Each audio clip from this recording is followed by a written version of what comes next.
Hey everyone, welcome back to another episode of Cultural Points on the Hope4Japan Ministry YouTube channel. Today we are going to talk about the wedding of Princess Mako. Now, Princess Mako of Japan just recently married her longtime boyfriend, Kei Komuro, in a kind of subdued ceremony in Tokyo. Now, Princess Mako is the niece of Emperor Naruhito and one of the granddaughters of the Emperor Emeritus. She's renounced her royal status in order to meet her commoner boyfriend. Now, anytime a royalty marries a commoner, that's pretty significant in that country because it's usually expected for them to marry other royalty. However, for Japan, this is incredibly interesting, and it's one of the only times this has really ever happened in the Japanese monarchy.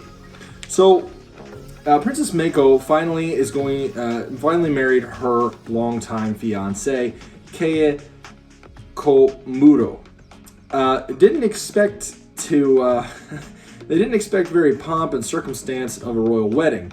After getting engaged in 2017 and delayed their wedding until this recent year, Mako and Kei will tie the knot by registering their marriage in Tokyo. They actually didn't really have much of a ceremony. They're going to answer questions at a press conference. See, by choosing to spend her life with the commoner, she'd met him in college. Mako officially had to renounce her royal status. It's a decision that inspired intense public scrutiny, as the tabloids have reported on the financial dispute between Kei's mother and her former fiancé. Now, Japanese law entitles Mako to official ceremonies, making her departure from the royal family and a dowry around 1.4 million. But she is opting out of both traditions, making her the first female imperial family member since World War II to decline the dowry when marrying a commoner. She plans to move to New York, where Kei has already been living later this year. So very interesting here news for us living in America. The Japanese princess, one of the Japanese princesses, will actually be living in New York City with her commoner husband. This is very interesting, and it's actually very interesting that she's one of the first female royalty members of the Japanese monarchy to do this in recent years. This is a big cultural point in the Japanese kind of cultural aspect, and we just want to touch on a little bit of how will this affect evangelism? How will this affect the apostolic movement in the nation of Japan? So the apostolic church in Japan is still being very few. Is not I don't expect it to be very well known with the Japanese royalty. However, this does give us some insight into the royalty aspect of dealing with the Japanese. When we look in the Bible, we saw that the Apostle Paul went into these kingdoms, and he went into those places where King Agrippa, King Herod, and those monarchs had been ruling.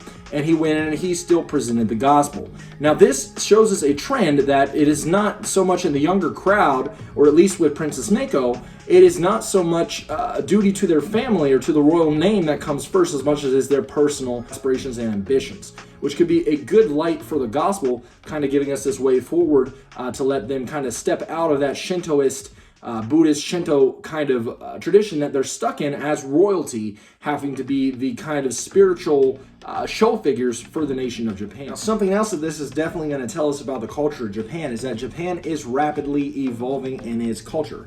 It is still trying to stick to the traditional values, but they're not placing as much weight on the traditional values as much as they used to in times gone by, which is a good news for us evangelists trying to get the gospel out there into the Japanese nation. This is telling us that we can go ahead and take this gospel and present it in a light that at some point in the future would not be able to, mesh really well with the Japanese culture, and they would accept that because they're kind of stepping out of this traditional Japanese Shinto role. And that's good news for us that are preaching the gospel. Thank you guys for joining us today on the episode of Princess Mako. This actually marks one of the second episodes of our Cultural Points series, and I am super excited to get more cultural points done. Again, if there is any ideas any of you guys have, go ahead and post them below. Please comment and share this video. Get the word out there. Let people know about the culture of Japan and how the culture of Japan affects us as missionaries. I hope you guys enjoyed this video. If you have any suggestions that you would like me to do a video series on, go ahead and leave those as well, because I'm going to cover more than just the culture. I'm going to jump into some of the historical stuff here coming later on, maybe next year. We'll jump into that. So thank you guys, and be looking real forward. Soon we will have a missions update talking about our mission trips and plans moving forward with Aim for Japan 2022. Thank you guys. God bless.